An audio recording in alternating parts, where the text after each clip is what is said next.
Olá, alunos do sexto ano. A aula de hoje é sobre a litosfera, o solo. Como já vimos, a camada de rochas na superfície da Terra, ela está exposta a variação de temperatura, à ação de chuvas e a outros fatores que provocam desgaste. Esse processo é conhecido como intemperismo. Ao longo de muito tempo, o material resultante do desgaste dessas rochas vai formando o que chamamos de solo. Os grãos minerais que formam o solo são, portanto, pequenos pedaços de rochas. Além desses minerais, o solo ele é formado por água, ar e restos de organismos, como fungos, animais e plantas. E a circulação de ar entre os grãos do solo é fundamental, porque permite a respiração das raízes das plantas e também de outros organismos no solo. Restos de plantas e outros organismos servem de alimento para bactérias e fungos, que são os seres decompositores do solo. A decomposição desses restos de seres vivos forma uma matéria escura que denominamos de humus. Portanto, podemos dizer então que o solo ele é formado por uma parte mineral e uma parte orgânica. A parte mineral é aquela que se originou da desagregação das rochas, e a parte orgânica é aquela que é formada por restos de seres vivos. Restos de plantas, por exemplo, folhas, galhos, frutos, restos de animais como ossos, tecidos, fezes e outros seres vivos como bactérias e fungos. Por baixo da camada superficial do solo encontram-se fragmentos maiores de rochas. E mais profundamente está a rocha que deu origem ao solo, que é denominada de rocha matriz ou rocha-mãe. O ser humano ele retira recursos minerais das camadas abaixo do solo. Essas camadas superpostas que ficam visíveis em escavações no solo podem se distinguir pela cor e pela textura. Elas são denominadas de horizontes do solo. Mesmo localizada em uma camada muito profunda, a rocha matriz ela continua sofrendo a ação da água, por exemplo. Parte da água da chuva se infiltra no solo e, à medida que essa água se aprofunda, ela preenche os espaços entre as rochas, formando o que nós conhecemos como lençóis freáticos. Os tipos de solo. O tipo do solo ele depende de vários fatores, como o tipo de rocha matriz que formou esse solo, pode ser uma rocha magmática, sedimentar ou metamórfica, o clima da região, a quantidade de matéria orgânica que tem nesse solo e a vegetação que o recobre. Uma forma também de classificar os solos está relacionada ao tamanho das partículas que o compõem.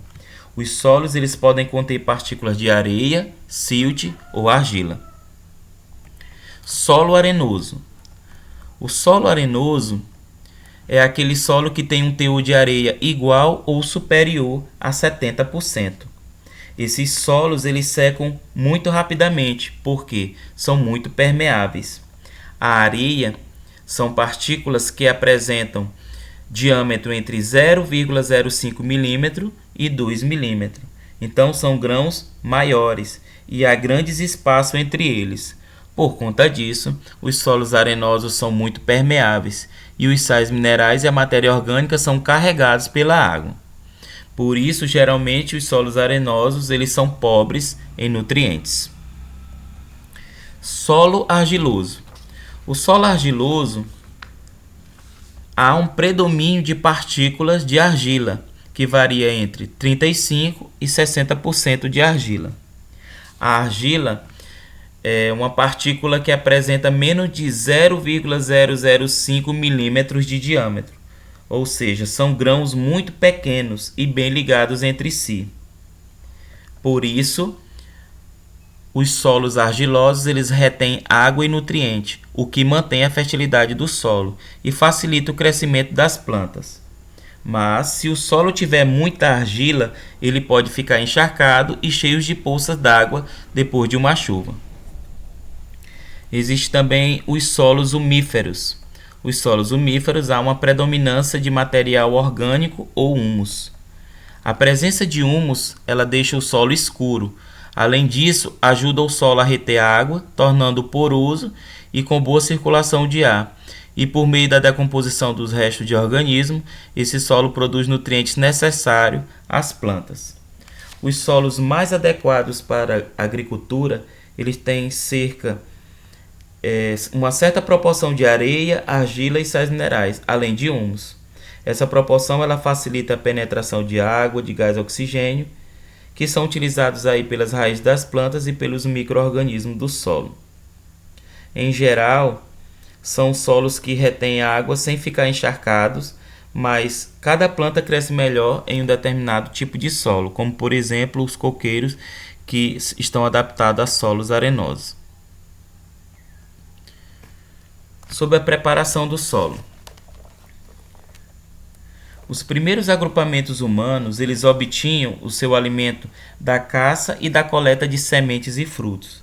Em certo momento, o ser humano descobriu que podia cultivar plantas. Foi aí que nasceu a agricultura. Segundo os arqueólogos, há evidência de que a agricultura ela se iniciou há cerca de 10.000 anos. Nesse período, o ser humano foi desenvolvendo técnicas de seleção de plantas e de cultivo. Como acontece até hoje, eles estão sujeitos a períodos de seca, invernos rigorosos e enchente. Então, cultivar alimentos teria permitido a eles armazená-lo para os períodos mais desfavoráveis, em que era difícil sair para caçar e coletar. O aumento da população humana tornou necessária a produção de quantidades cada vez maiores de alimentos. Com isso, a vegetação original de florestas e outros ambientes foi sendo destruída para poder dar lugar ao cultivo de plantas que são comestíveis pelo ser humano e também para a criação de animais. Hoje, o desmatamento ele é feito com máquinas como tratores, serras e também através do fogo. Para preservar o solo e garantir boas colheitas, são necessários certos procedimentos que devem ser orientados por especialistas, como por exemplo agrônomos, biólogos e engenheiros. Vamos ver alguns desses procedimentos. Com a terra, quando o solo ele está muito compacto e duro, pode ser necessário realizar a aração. Aradar o solo significa revolver o solo com o auxílio de um arado.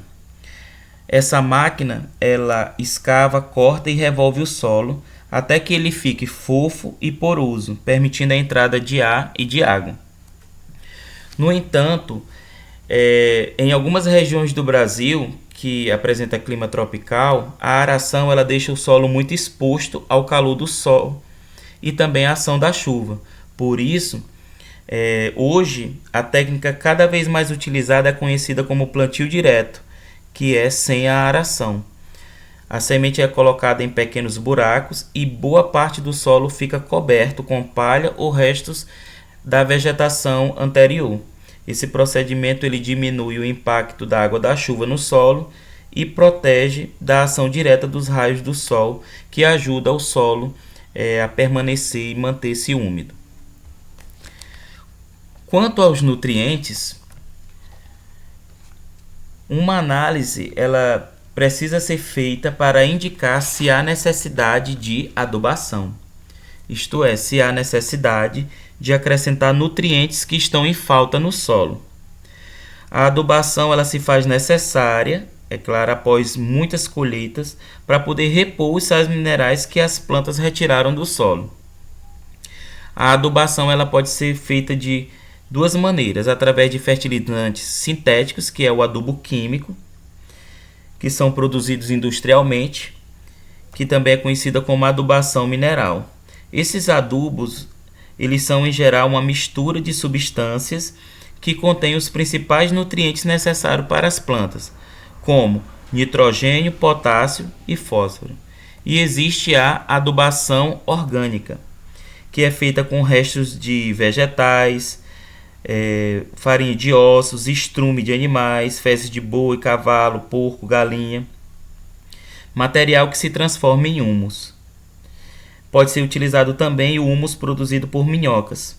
elas são muito importantes para a fertilidade do solo, já que elas comem esterco e os resíduos da sua digestão formam o humus. Além disso, as minhocas elas constroem túneis que facilitam a circulação do ar e a infiltração da água, melhorando aí o acesso das raízes das plantas. Existe também a preparação com relação à água. Em regiões secas, onde não há chuva suficiente para manter o solo úmido, muitas das vezes é necessário regular o suprimento de água por meio de canaletas, por meio de esguinchos ou outros recursos. Outras vezes é preciso também retirar a água que está em excesso, construindo valas ou canais de drenagem. É claro que cada planta está adaptada a um tipo de solo com uma certa umidade. Plantas que recuperam o solo. Para crescer, a maioria das plantas utiliza sais de nitrogênio que obtém do solo. Com isso, ao longo do tempo, o solo ele vai ficando pobre em nitrogênio. Existe um grupo de plantas denominada de leguminosas, que, como exemplo, existe o feijão, ervilha, soja, alfafa, amendoim, lentilha, grão de bico.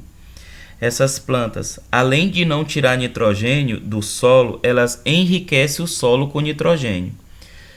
Isso é porque em suas raízes vivem bactérias capazes de absorver o nitrogênio que está no ar, e essas bactérias transformam o nitrogênio do ar, o nitrogênio gasoso, em sais de nitrogênio que são absorvidos pelas plantas. Por conta dessas características, as leguminosas são utilizadas em alguns tipos de procedimentos, como a rotação de cultura. A rotação de cultura consiste numa prática agrícola em que se alterna o plantio de determinadas espécies de vegetais, incluindo nesses vegetais as leguminosas. E também a adubação verde. A adubação verde consiste, após a colheita, folhas e ramos das leguminosas serem enterrados no solo para servir de adubo natural. Problemas na conservação do solo. O solo ele pode sofrer com a ação de fenômenos naturais e também com a ação direta do ser humano. Um desses problemas é a erosão. As partículas do solo, após chuvas e o vento, podem provocar a desagregação das partículas do solo. Essas partículas elas são transportadas para outros lugares como rios, lagos, vales e oceanos. Os solos que são cobertos por vegetação, como com plantas rasteiras, arbustos e árvores, são protegidos contra o calor do sol e contra o vento. Boa parte da água da chuva, em vez de cair diretamente no solo, ela bate antes nas folhas das árvores, e isso diminui o impacto direto da água sobre a superfície. Além de que as raízes dessas plantas ajudam a segurar as partículas do solo. Se a vegetação ela for retirada sem controle, a chuva e o vento levarão facilmente a terra para o rio. E o acúmulo de terra no fundo do rio torna-o raso e diminui sua capacidade de escoamento. Isso é chamado de assoreamento. Além de prejudicar os seres vivos desse ambiente, como peixes, anfíbios e outros, afeta a navegação, pois em muitos locais ainda utiliza-se a navegação por rios, e contribui também para o transbordamento dos rios. Existem também técnicas para amenizar a erosão.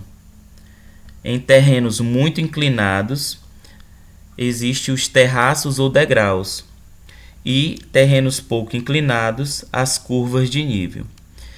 Essas técnicas elas diminuem a erosão do solo, pois diminui o escoamento rápido da água.